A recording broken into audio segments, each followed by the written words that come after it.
அவர் நடவடிக்கை எடுக்கிற இடத்துல தானே இருக்காரு. அதே மாதிரி மாவட்ட ஆட்சியர் நடவடிக்கை எடுக்கிற இடத்துல இருக்காங்க. உங்களுடைய வாட்ஸ்அப் பேஸ்புக் குரூப்பை நீங்க பாத்தீங்களா? ஜாதிய வன்மத்தோட எதுக்கு செயல்படுறீங்க? எக்ஸாம்பிள் எடுத்து காட்ட முடியும், நிறைய எடுத்து காட்ட முடியும். அது சமீபத்தில் கூட பிரச்சனைலாம் இருக்குது. அப்புறம் எடுத்து காட்ட முடியும். இதெல்லாம் நீங்க எப்படி மாவட்ட காவல் கண்காணிப்பாளர் வந்து இதை கொஞ்சம் கவனம் எடுத்துக்கணும். சாதிய நோக்கத்தோடு வேலை பார்க்கிறவன் இந்த பட்டவரத்தில் பேசுற மாதிரி இனிமேலுக்கு நீங்க வந்து பணம் வாங்குறது கொஞ்சம் குறைச்சிக்கிறது நல்லதுன்னு நினைக்கிறேன். காவல்துறையில வந்து பணம் வாங்குறது, அரசு துறையில யாரா இருந்தாலும் சரி, கொஞ்சம் பணம் வாங்குறத குறைச்சிக்கிடுங்க. அதுக்கப்புறம் நாங்க வந்து உங்களை புடிச்சு கொடுக்கறத காட்டி எங்களுக்கு வேற வழி தெரியல. எல்லாத்தையும் என் மேல வழக்கு போட்டு எங்களை மட்டும் உள்ள தரலாம், நீங்க மட்டும் வெளியில சுத்திக்கிட்டு இருக்கலாமா? வழக்கு போடுறதுக்கு உங்களுக்கு எப்படி அதிகாரம் இருக்கோ, வழக்கு போட வைக்கிறது எங்களுக்கு அதிகாரம் இருக்குல்ல. எங்க அம்பேத்கர் இந்த எழுதி கொடுத்துட்டு போயிருக்காருல, சட்டம் கொடுத்துட்டு போயிருக்காருல, அதனால நாங்களும் புடிச்சு கொடுப்போம்.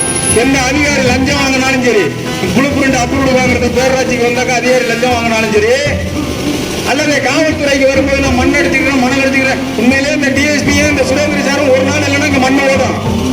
ஒரு நாள் இங்க சுரேந்திர எஸ்ஐங்க இந்த டிஎஸ்பி இல்லைன்னா இங்க மண் ஓடும். மண்ணோட புடிச்சு உன் தலையில கொட்டி நான் என்ன பண்றேன்னு பாருங்க. உங்களே சொல்றேன், அதை நான் செய்யறேன். அதே மாதிரி கடத்தல் எங்கெங்க போகுது, மஞ்சள் எப்படி கடத்தல் போகுது, இங்க இருந்து எப்படி கடத்தல் போகுது, முத்துக்கோட்டை ஒன்றியத்தில இருந்து எப்படி மஞ்சளை கடத்திட்டு தங்கத்தை வாங்குறாங்க, கஞ்சா எப்படி கடத்துறாங்க, எல்லா விஷயமும் தெரியும். சொல்லக்கூடாது செய்யக்கூடாதுன்னு நினைச்சிட்டு இருக்கோம். கேட்டாக்கா நீங்க சொல்லுங்களேன், நாங்க பிடிச்சோம். நீங்க அப்புறம் என்ன பிடிங்கிட்டு இருக்கீங்க? நீங்க எதுக்கு நாங்க சொல்றத நீங்க எதுக்கு செய்யணும்? நீங்க என்ன பிடிங்கிட்டு இருக்கீங்க? நீங்க செய்யுங்க. நீங்க பிடிக்கிறதுன்னு சம்பளம் வாங்குறீங்க. 1500 இருந்து 3000 ஒரு நாளைக்கு சம்பளம் வாங்குறீங்கன்னு. ஒரு நாளைக்கு இல்ல, ஒரு வாரத்துக்கு எழுதி கொடுத்துட்டு நீங்க போங்க, இந்த வேலையை நீங்க பாருங்க, வச்சு இந்த வேலையை பார்ப்பா அப்படின்னு சொல்லிட்டு எழுதி கொடுத்துட்டு போங்க. அத்தனை பேரும் பிடிச்சி உள்ள போறேன், ஆதாரத்தோட பிடிச்சி உள்ள போறேன். இத்தனை பேர் பார்க்க வேண்டிய வேலையை நான் ஒரு ஆளா பாக்குறேன்.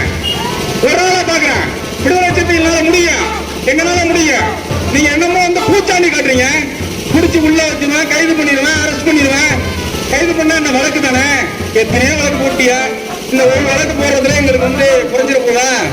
என் தொழில தான் பாதிச்சுட்டு போகுது. நான் தான் முதல் போட்டேன், யார்ட்டையும் வந்து காசு வாங்கலை, நான் தான் முதல் போட்டேன். என் பிள்ளைகளுக்கு வீட்டில் கொஞ்சம் நாளைக்கு பசி பட்டுனா கொஞ்சம் கூட சிரமப்படுவாங்க.